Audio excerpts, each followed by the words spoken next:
Namaste. Welcome to a special podcast based on the writings of a very influential spiritual leader of India named Jayadayal Goyandka. He was the founder of the Gita Press, for those of you who are somewhat familiar with Indian publications, which is one of the most renowned spiritual publishers in India, actually in Gorakhpur, the birthplace of Yogananda. And he wrote this article in 1943. It's called The Essential 40 Virtues.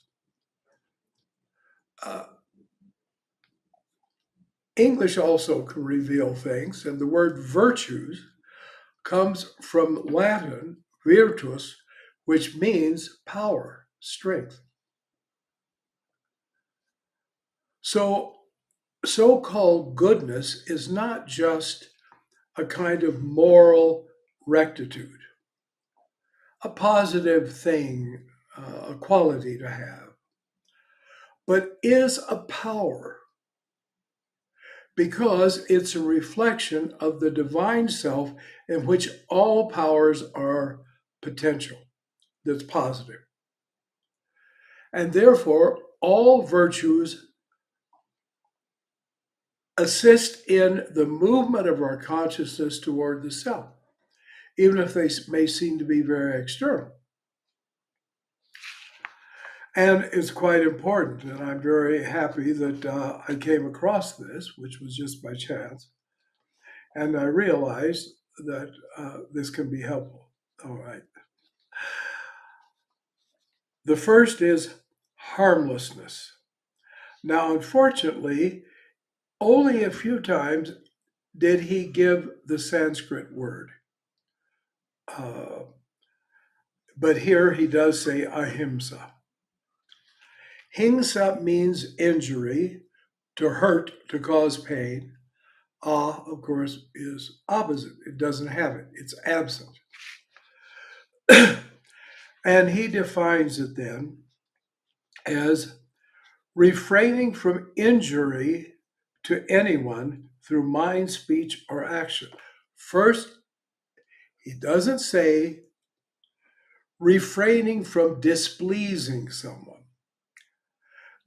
refraining from offending someone, because all kinds of people are out there ready to say, that offends me, or that upsets me, or that frightens me. That's one of the best that in the West people like to pull, like somehow you're sinister and you're scaring them.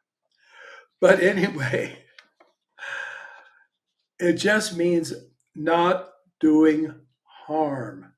It doesn't mean not upsetting somebody, not displeasing somebody, and also not hurting their feelings. Because there are sociopaths who try to manipulate you through these kind of things. So that isn't it. Don't worry. It means no genuine harm. If a person is sitting shooting morphine, and you say, you understand that can kill you and will destroy you eventually, they could get very huffy and very virtuous about it. And they could even say, well, why are you attacking me? But you're not hurting them at all. They're hurting themselves. So also, when you speak the truth about negative and foolish actions, negative and foolish people will definitely be hurt. But you're on a whole other side of the fence, and it's your duty to speak plainly. So, truly though, not injuring. Injuring a person can be done in many ways. Of course, to deliberately want to hurt a person, that is hingsa. If you accidentally bump into somebody and they bump into something and get a bruise, you haven't hurt them. I don't want to go on and on about this, but you see, it's because there are so many people out there ready to try to turn on to you and say you're the negative one. All right? So it means no real harm being done to anyone. That should be to yourself. Shouldn't you look out for old number one? So we shouldn't be doing things that hurt ourselves. We shouldn't be eating meat. We shouldn't be smoking cigarettes or marijuana. We shouldn't be drinking alcohol. We shouldn't be using any kind of drug, downer or upper. So it will begin. Ahimsa does begin at home. So in other words,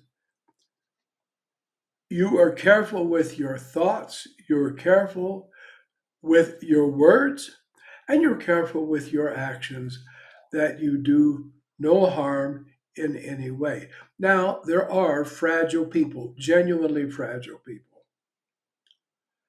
and you have to be very careful, very, very much further. Some people are on the borderline of being mentally disturbed. And oftentimes, very plain speaking or very uh, clear explanation of something can completely throw them into a tailspin because of their problem. And it is a problem. They're not bad, they're not evil. So diplomacy is a good thing also here, that you're careful.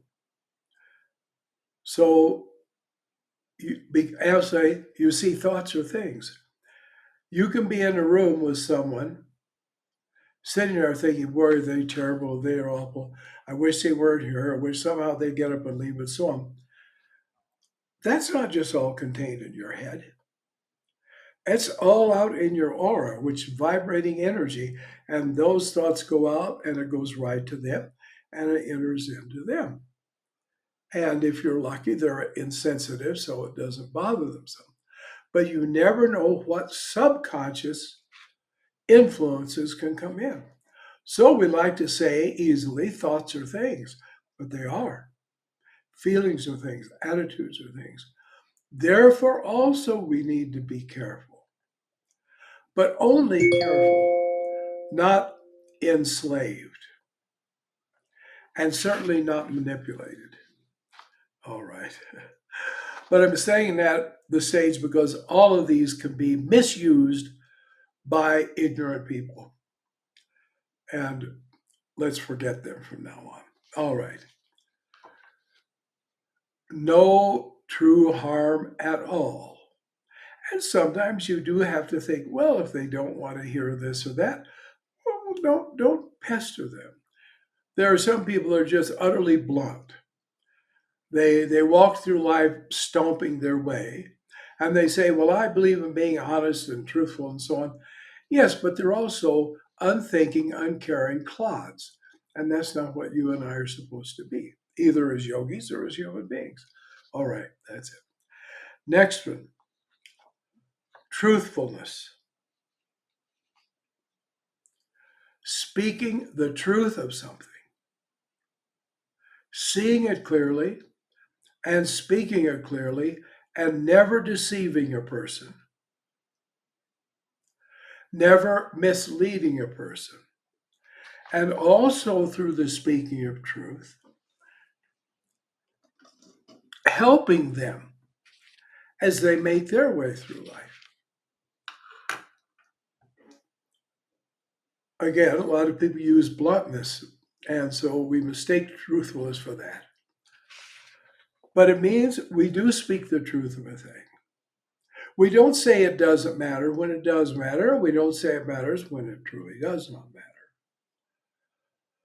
Therefore, this is so important because remember, at the heart of every being is God. And you are speaking to God when you speak to anyone, even the worst person you know. So speak to them.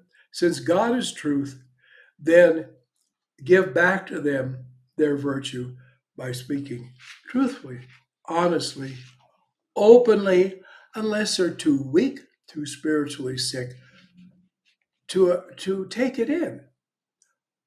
And in that case, you're just diplomatic. and leave it. All right. Non stealing.